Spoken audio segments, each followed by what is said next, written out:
예, 여러분 안녕하세요. 오늘은 또 시장과 관련된 이야기, 특별히 테이바 랩스 강승희 대표님 모시고 시장에 관한 우리 고민들 함께 나눠볼 수 있을 것 같습니다. 강승희 대표님 인사드리겠습니다. 어서 오십시오. 안녕하세요. 네. 회사 이름이 테이바 랩스입니다. 우리 강 대표님은 업계에서 파생 쪽으로 워낙 화려한 경력을 가지고 계신데, 저도 주로 주식하는 분들만 주로 만나다 보니까 네. 오늘 처음 뵀는데요. 이 테이바 랩스라는 회사는 어떤 회사이고, 주로 네. 이제 주식시장에서 어떤 쪽에 많이 인발도 하셨던 건가요? 제가 이제 제 경력상으로는 네. 거의 파생만 계속 운영했다고 보시면 되고요. 네. 처음에 이제 은행에서, 네. 시중은행에서 파생 상품 트레이딩을 시작을 했어요. 그때는 이제 주가 지수나 이런 게 없었고요. 그때는 이제 FX, 그 다음에 네. 이자율 쪽, 그래서 네. FX FX는 옵션 이제 쪽, 환율, 네, 환율 옵션들, 환율 옵션, 그 다음에 이자율 수합들, 이런 것들을 이제 처음 우리나라에 한 95년도서부터 좀 유행이었어요. 그때는 지수 없었습니다. 지수 상품도 없을 때였네요. 없었습니다. 예, 없을 때여서 파생 상품이라 그러면 네. 외환 파생하고, 예. 그 다음에 이자율 파생, 그리고 그때 당시에는 우리나라 같은 경우는 커브도 없어서, 이자율 커브도 없어서 수합이란 것도 거의 없을 때였어요. 네. 그래서 이제 외국계 은행들이 좀씩 들어오고, 네. 그 다음에 FX 옵션 하고, 그리고 이제 외국계 은행들이 좀 돈을 많이 번대더라고, 파생으로.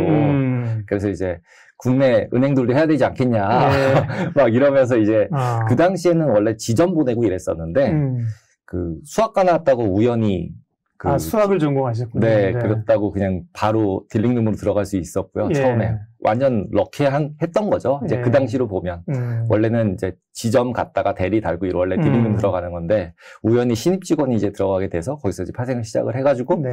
어떻게 하다 보니까 이제 지금까지 27년 동안 파생만 계속 하고 있네요. 하나은행에서 시작하셔서 삼성증권, 시티은행, KB증권 파생 쪽에 주요 운영도 하시고 네. 사실 파생하면 주식도 그렇지만 주식도 변동성 장난 아니지만 파생하면 왠지 얼굴 보면 상당히 주름이 깊게 패여 있고 네. 뭔가 그 인생사의 굴곡을 다 겪었을 걸로 보이는데 얼굴이 너무 평안하세요. 한번 이제 굴곡을 겪었죠. 그러니까 네. 이제 은행에서 그 당시에 처음에 서울은행이었어요. 서울은행이 지금 하나은행으로 바뀌어서 이제 하나은행이라고 쓰고 있는데 제가 시작했던 은행들은 이제 시중은행이 다 없어져가지고요. 네. 아시겠지만 네. 다 없어지고 이제 그때 IMF 맞으면서 저희 동기들도 서울은행 많이 가요. 서울 신탁은행이라고 네, 서울 신탁은행. 그죠? 네, 제가 들어갈 때 서울 신탁은행이었다가 서울은행으로 바뀌었다가 그랬다가 이제 그 IMF 맞으면서 이제 없어졌죠. 그러면서 이제 하나은행이 됐고 그래서 이력서 쓰거나 이럴 때 그냥 하나은행이라고 쓰는데요. 그러면서 이제 IMF 맞으면서 삼성증권으로 이제 이직을 하게 됐고요. 그때 이제 이직할 때가 이제 코스피 200이 생길 때였어요. 그래서 파생 상품 한국에서 했던 사람이 없잖아요. 그렇죠. 그러니까 이제 들어와라 그래서 삼성증권에 들어가서 이제 코스피 200 옵션이랑 선물들을 이제 풀업 트레이딩을 했죠. 네. 그래서 이제 잘 벌어서 또 이게 좀 챙기고 있다가 9.11이 엄청 터지고 네. 그 다음에 그 당시에 닷컴 버블도 있었잖아요. 그러니까 보너스 받는다고 이제 열심히 또 이제 닷컴에 집어넣었다가 A4 용지로 돼서 다 남고 경험이 있을지 모르시겠지만 그런 그랬죠. 이제 산전수전을 좀 겪었죠. 그리고 이제 9.11 때는 많이 손실이 나서 그때 당시에 제가 이제 금감원에서 연락받았을 때 제가 3등이라고 1등, 2등은 누군가요? 손실순위로. 그 말은 운영을 잘못했다는 게 아니라 그만큼 이제 운영 규모가 큰 회사에 있었다는 거죠. 네, 컸었죠. 그러니까 그 당시에 시장의 미결제 약정에 한 25%, 30%가 제가 혼자 가지고 있고 이랬으니까. 네. 그래서 되게 크게 했었는데, 이제 무서운 줄 몰랐던 거죠, 어려가지고. 그 굴곡을 지나고. 그래서 이제 그때 어쨌든 회사 자금을 운영하시니까, 물론 책임도 있지만, 또 회사는 잘 될 때도 있고 벌 땐 또 많이 벌어지잖아요. 그런 건데 지금은 이제 최근에 퀀트 트레이딩 스타트업 테이바 랩스를 창업을 하셨는데 좀 생소합니다. 퀀트 트레이딩 하시는 분들 좀 있긴 한데요. 퀀트 트레이딩 스타트업. 그러니까 퀀트 트레이딩이라고 하면은 보통은 이제 그냥 룰 정해서 하는 트레이딩 시스템을 따르는 거죠. 시스템을 따르는 대로 룰 따르는 대로 트레이딩 한다라고 보시면 되는데요. 지금 그 룰들을 만드는 게 생각보다는 쉽진 않거든요. 근데 이제 제가 이제 우연히, 진짜 우연하게 되게 어린 창업할 파트너를 만나게 돼서 CTO를 만나게 돼서 그 친구랑 같이 공동대표 하면서 창업을 하자. 그래서 공동대표를 시키고 같이 이제 창업을 했습니다. 그래서 그 친구가 만든 게 뭐냐면 머신러닝으로 로직을 만드는 그러니까 전략을 만드는 머신러닝이 있는 거예요. 네. 사람이 안 만들고. 파생. 그러니까 뭐 파생이든 주식이든 뭐든지 다요. 그래서 가격 데이터를 집어넣으면 매매하는 로직을 만들어주는 리서치 플랫폼이라고 보시면 되고요. 그래서 지금 이제 증권사들이랑도 컨택을 하고 있고, 네. 그 다음에 이제 당연히 이제 크립토, 이제 가상자산도 매매를 네. 하고 있고요. 그래서 왜냐하면 이제 가상자산이 실질적으로는 가격 데이터를 얻기가 너무 쉬워요.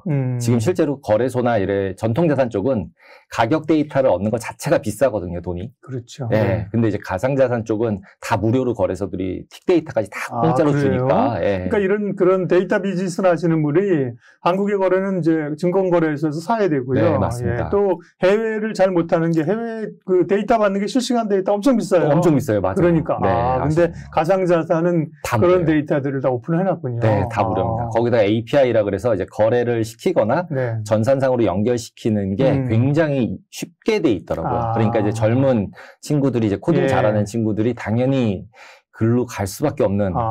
근데 이미 그래가지고 저는 이제 그 친구 만나면서 이제 그 친구를 데리고 이제 전통자산으로 넘어야겠다. 이래서 이제 창업을 한 거죠. 그러니까 이제 그 이 트레이딩 시스템에서 바로 증권사 매매로 연결되는 건지. 아까 말씀하신 그분이 CTO가 2001년생. 네, 대표님하고는 네. 연배가 꽤 차이 나서 둘째 네. 아들뻘이라고 그러는데. 네. 네. 둘째 딸입니다. 딸하고 동갑이더라고요. 그래가지고, 어쨌든 뭐 그냥 인터넷에서 유튜브에서 이민영 서울대 치시면 나오거든요. 문제적 남자 나갔던 진짜 천재 같은 친구예요. 천재예요. 그렇군요. 그러나 이제 그런 그러니까 기술적인 접근을 아시는 분들은 사실은 시장이나 역사나 경험들은 사실 부족하잖아요. 그렇죠. 근데 그거를 본인이 보완해야 된다고 생각하셔서 우리 강 대표님을 하는 분이 그분도 참 대단한 분이네. 네, 대단합니다. 그러니까 도대체가 2001년생인데 어떻게 저런 생각을 하지 뭐 이런 생각을 할 정도로 되게 나이스하고요.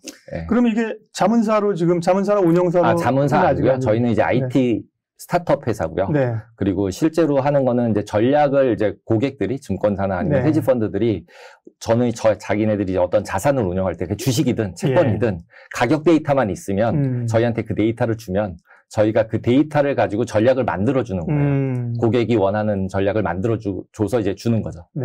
일단 B2B네요. 그죠? 네, B2B를 하고 있고요. 왜냐면 고객들을 대상으로 이 자문업이나 뭐 운영업을 하려면 라이센스가 있어야 되거든요. 네, 맞습니다. 그렇지 않고, 이런 시스템이나 알고리즘을 만들어서 필요한 사람들에게 하는 거군요. 네, 맞습니다.